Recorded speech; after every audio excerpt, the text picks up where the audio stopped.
There's probably going to be some bad language in this, so you might not want to let the kids watch.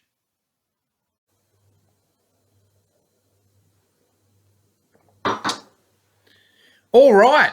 Hey everyone, how you doing? I'm Dom, I'm a wino, and we've just had our first episode of the latest season of The Ultimate Fighter. I know a lot of people, a lot of people have been watching it for a long time, Ultimate Fighter, it's kind of done its dash, but I got to tell you, I watch every season. I always enjoy it. I know in the last few seasons it definitely did, wane in interest a little bit for me, but I still watched every episode. I still looked forward to every season coming up. And even in those, seasons where the heat died down a little, there's always snippets of entertaining stuff throughout. And look, you always get the fight at the end of the show, which is what brought me into the series in the first place. As I said in one of my first ever videos, I am what was called a few years ago a tough noob. That's what brought me into my real fandom of mixed martial arts. The first time I ever heard of it was on Friends when fucking Jon Favreau was dating Monica. And there was an episode he got a ring designer in and shit, and she thought he was going to propose, but he was just like getting a ring made. It was an octagon, really, not a ring. So he could train to compete in the UFC. And I was like, I haven't heard of this. I thought they might have even made it up for the show. But then I found out, it's real. But here in Australia, it was hard to get your hands on any content. Like, there were a few videos at your local video shop that you could watch, but I don't even think we really had the pay-per-views going for most of the early run of the UFC. And it wasn't until 2005 when they brought out The Ultimate Fighter and they started showing it on Fox Sports, on our pay TV provider, which is Foxtel, that you started being able to watch it at regular intervals. And that's what got me watching. And I was hooked from the start. Something I've always loved about The Ultimate Fighter is it gets you invested in the fighters. It lets you know about them a little more. It gets you invested in their stories. They try to do that whenever anyone comes in the UFC, and they try to do that in the Contender series as well, with little snippets at the start talking about their life story and everything like that. But like, having a whole season to watch these guys and not just talk about their stories, but see them interact with other people in the house, I feel like that gives you more of a feeling of who the people are, and makes you more invested in their fights if they do make it to the UFC in the end. And I mean, that's kind of just like the pro wrestling formula. It's not all about the fights. You want some of that story too, and you definitely get that in the actual UFC with promotion and beefs and people playing up characters. Like, Bisping is a pretty nice guy, pretty fun guy, but he himself said that throughout his, not just his Ultimate Fighter career, of course, but in his actual UFC career, like, he would purposely shit talk people to sell the fight a little, because that's what people want to see. They want to get a bit of that. And I know there's purists out there who want the pure respect, and I definitely like that as well in some cases. Like GSP, that's a big reason why he was so popular. Robert Whittaker does that. That's a big reason I like Rob. But you also want the show. You also want the flash. You also want the sizzle. And the other side of the coin to them are people like Chael Sonnen, who when he first came out, I wasn't even... Like, I knew he was doing a pro wrestling type thing, but because it was MMA and I was so invested in the realness of MMA, I didn't quite get what he was doing, and I was a mark. I totally fell for all his shit, and I hated him. But then as he went on, and it was a season in The Ultimate Fighter that showed you his humanity when he coached over in Brazil against Vanderlei, and Vanderlei looked like the bigger dickhead. Like, Vanderlei was the more popular guy. Chael comes in as the heel, but Vanderlei acts like an absolute pork chop, and Chael comes across as the nice guy, and you start to understand who he is. And so, yeah, love that aspect of Chael, and like I was saying, you got your respectful guys, you got your shit talking guys. A guy right now like Colby Covington, a lot of people fucking hate him, but I love the drama that he brings to the show. And then you got people that everyone love, but people don't realize that they're putting on a bit of a show, like Jorge Masvidal. One of my first videos was him, not really being a BMF, but kind of selling that image. Check that video if that statement makes you angry, because it might not be exactly what you think it is. There is a lot of respect given to him in that video, but I explain what I mean by not a BMF. But I digress. That's a big thing I love about The Ultimate Fighter, and I was personally happy to see it come back. A lot of people said it's done its dash, but I'm like, there's always room for The Ultimate Fighter. I'll always watch it when it's on. And so we started our new season, and yeah, it was a pretty standard episode, really. Not a huge amount of shit kicked off, but that's your first episode. You're gonna get that. You gotta be introduced to the teams. You gotta do the picks. You gotta have I'm having a mental block of what the word is. But when they're the evaluations, there it is. When they're evaluating the fighters, this is all stuff that then you got to get them coming into the house. So you're not going to see a huge amount of drama and whatnot at that point. But it was still pretty good. Interesting to see the different coaching styles.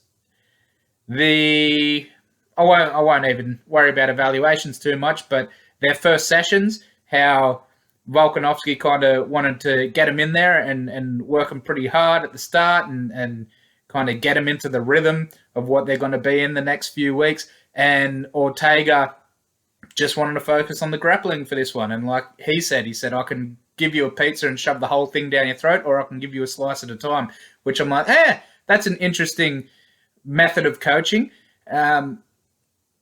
You also want to make sure you're teaching the in-betweens, of course, because a guy like DC always says you can be an expert at wrestling, jiu-jitsu, and boxing, but it's blending them all together that makes you really great. But Brian Ortega does blend them together well, so I'm sure he's going to be able to mix stuff up.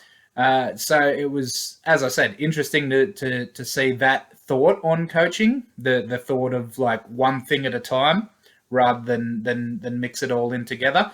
And, well, the one, I've jumped forward to that. I said I wasn't going to talk too much about evaluations because there wasn't much to say, but the one thing I did pick up in evaluations is towards the end of it when Ortega's like, so I asked him all to the face and I said, be honest with me, don't lie to me, but which team do you want to be on?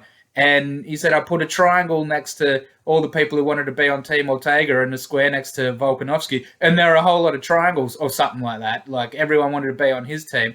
And I'm like, dude, of course, if Volkanovski did the same thing, it probably would have been the same for him. There would have been a bunch of squares. Because as much as you say, tell me the truth, I want to know which team you want to be on. Like, you're walking in there, it's like audition day, basically, for your team. And you've got the champion and his next challenger, both guys who are well established in the UFC already, well above you in the hierarchy. They're going to be your coaches from then on.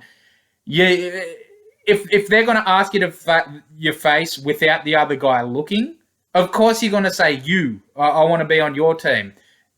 Like, why wouldn't you? You wouldn't want to fucking offend the person you're talking to. Unless you really wanted to be on the other team and you really thought their coaching would help you, and it's like, maybe if I tell him to his face I want to be on the other team, he won't pick me and I'll get to be on the team I want. But I think that'd be a very small percentage of people who do that. So, yeah, I just thought that was funny that he put a lot of stock into that when I'm like, they would have said either way. But anyway, Volkanovski got the first pick and Ortega got the first... got to pick the first fight. He put his number one guy against Volkanovski's number 3 guy in that weight division. So it's 2 weight divisions. So you only got 4 guys in each weight division. And I mean, look, I'm Australian. I'm kind of going to be going for Volkanovski's team from the start. So I was hoping his guy could pull it off, but the writing was pretty much on the wall before it even started. Not only was it Ortega's number 1 pick against the second last pick of Volkanovski, but Volkanovski's guy's telling you where he trained and stuff, and he said he learned most of his technique and whatnot off YouTube, and you're like, ooh, that's just like not a good recipe for winning a fight. But when we got to the fight, he did all right. He did all right starting out. It went pretty much as you thought it would in the lead up to it.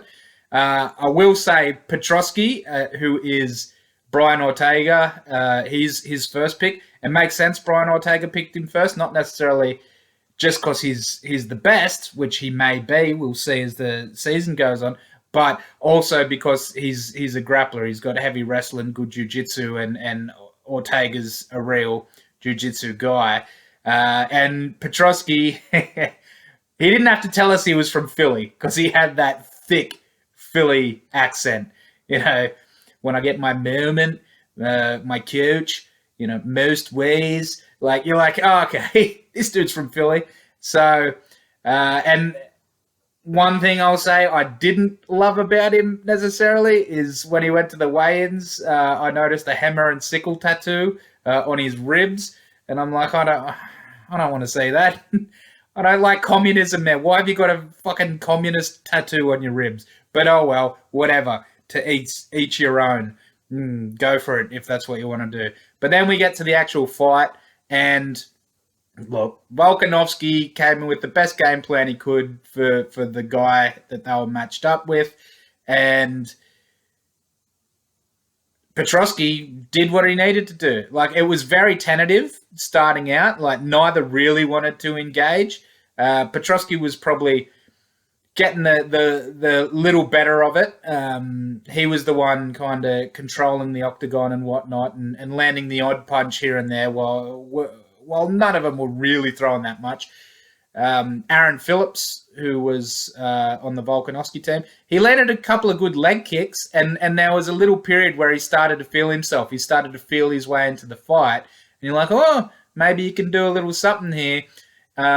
He was a little too tentative, and as you could hear Ortega yelling from the corner the whole time, he was kind of telegraphing what he wanted to do. Not telegraphing as in being slow to throw the punch or whatnot, but telegraphing as in making it obvious what the game plan was. Like, almost as soon as it started, they said, oh, look, he's heavy on that back foot. He wants to throw that back right hand. Like, that's what he's all about right now. And, yeah, you saw it be very tentative for a while, and then Petroski got that single leg, got him down. Phillips was defending it well at first, staying higher on him, but I think the big moment where he lost that takedown is Phillips kept pulling his leg out and getting taking that angle away from him where not Phillips, Petroski was pulling the leg out and taking the angle away from Phillips. Phillips was kind of, you heard Volkanovski say it, like, stay over the top of him and whatnot. And then Phillips didn't jump onto, but was kind of using it positionally, like almost like a head and arm guillotine, but not really in. And Petroski kept pulling that leg out, got more leverage, got more on top, and then once Phillips fully slipped off that head and arm that I mentioned he was holding on to. Once again, I don't think it was ever going to be a submission, but maybe just to get the position.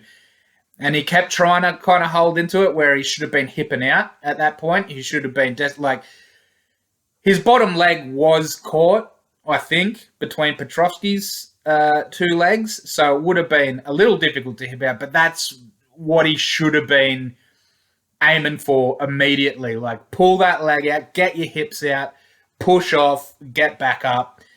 Don't be trying to grab and trying to work your way back up to where you were before. And he didn't do that. Petrosky got the side control. And as soon as he got side control, it was kind of like methodical from there on. He worked for, well, it was a head and arm for him from the top, but a very different type of head and arm than you usually see. It was from the wrong side at first, I think, if I'm remembering right. And then he got mount. And then once he was in mount, he didn't bother jumping to the other side. He just like cranked it, absolutely cranked that thing. And it looked like a terrible position for Phillips to be in. And yes, he tapped. And look, it's pretty much how you thought the fight was going to go leading into it. But it was still a decent fight. Phillips made a little intrigue in there. Didn't completely get steamrolled, but got handily beaten. And it'll be interesting to see Petrosky going forward. Ortega was pretty, confident, patting himself on the back a bit in the rundown of the fight afterwards. And I'm like, take it easy, mate. You put your top pick against his third pick in like 3 out of 4 people. Plus, it was the worst possible style matchup for the dude that you put against him. But to his credit, he got to pick the next fight as well. And it was the bantamweights, and Ortega picked his number 2 pick against Volkanovski's number 1. Now, he probably thinks the style matchup is going to be a good one, and it's a smart thing to do if you think you do have a good style matchup to take out their number 1 pick. So next week, it'll be real interesting to see if he's right and what he can do with it. But yeah, overall, a decent episode. It's not going to knock anyone's socks off. It's not going to set the world on fire, but I'm keen to watch the next one. I'm keen to see, as the season settles in, the coach dynamic, because Volkanovski and his team seem to be looking to shit stir a little and looking to make a little drama, and I don't mind that. I like when the coaches prank each other and have a bit of fun and whatnot. So be interesting to see how that goes. Speaking of that, before the season started, I was wondering, would Volkanovski come in with the city kickboxing team that he does a lot of camps with, well, pretty much all his camps with, or his main team that he spends all of his time with and brings some of them over to his camp, especially his head coach, Joe Lopez. And it seems like it's pretty much, from what I can see, almost all entirely made up of his home team. They've got Craig Jones in there as well. So you got Joe Lopez, who I said is his regular head coach, and even when he does camps over with City Kickboxing, Joe Lopez is over there with him. And you've got Craig Jones, an absolute wizard at jiu-jitsu. And for, if there's any, maybe the one American who might stumble across this, his name's Craig, all right? It's not Craig. It's C-R-A-I-G. AI makes an A sound, like rain and pain. So stop calling him Craig. It's Craig Jones. And yeah, looking forward to seeing a bit of him on the show, because he's an absolute world-class jiu-jitsu guy. So's Ortega on the other side. So bringing in some jiu-jitsu to counteract Ortega's jiu-jitsu. Maybe that's why he's working with Volkanovski right now, because I don't think he's a regular part of his team. Maybe Volkanovski brought him in because he knows he's going to have Ortega coming up, and he wanted to polish his jits. But yeah, I just went on a little tangent there about the team. That was something I was wondering. And Volkanovski definitely seems to be a big game planner, big tactician style, and that's probably why he works real well with City Kickboxing and Eugene Bareman, because Bareman is a great tactician as well. But yeah, I'm imagining Lopez has some real good tactics because he is Volkanovski's main guy. On the Ortega side of coaching, I thought it was real interesting to see that he had Tiki Goosen on his team. Tiki's fight career, I mean, it was a decent fight career, but in the UFC, it was absolutely terrible. He didn't win any fights in the UFC. He had one of the most embarrassing moments ever when it was pretty sure it was Robbie Lawler just dominated him and knocked him out, and they gave a post-match interview, and he's like, "Oh, it was just a cut. It was just a cut," and they showed him the replay. And he's like, "Oh yeah, I wasn't out," and I was like, "You were clearly out, bro." And the only time I can remember really seeing him coach, I've seen him in corners and whatnot, but the only time I've seen his coaching in action was he was on Rampage's coaching team in the Rampage. It was Rampage versus Forrest, wasn't it, that season? Because it wasn't Rampage versus Rashad. Maybe he was in the Rampage versus Rashad season as well. Maybe. In which case, he might have done a little better. But in the Rampage versus Forrest season, like, Rampage got almost no wins in that. Like, CB Dollaway had to come and save his team from getting completely wiped out. And, yeah, coaching-wise, I haven't seen the best things from Tiki in the past. Although Brian himself, as he says, is a good coach. His first... I mean, not his first. Well, yeah, he does. He says his first... Before he was even fighter, his first kind of job in fighting was coaching. And, of course, he's been coached by Hannah Gracie, who's a great jiu-jitsu coach. Don't know about MMA, but an absolute stellar jiu-jitsu coach. So, yeah, I've just ranted, as I do my name, way too much about the coaching teams. But, yeah, that's the episode. Really interested to see next week, to see the number 1 versus number 2. Number 1 Volkanovski versus number 2 Ortega bantamweight picks go up against each other by choice of Brian Ortega. And, yeah, hopefully you've stuck with me this long. I didn't think I'd have much to talk to, but like talk about. But like always, like, I've got a skin full of bloody wine in me, and once I get the camera rolling, I'll just keep fucking yakking, as I'm doing now. But yeah, thanks. I'm Dom. I'm a wino. It was a decent episode. Hopefully the season, ramps up from here, and I'll catch you next time.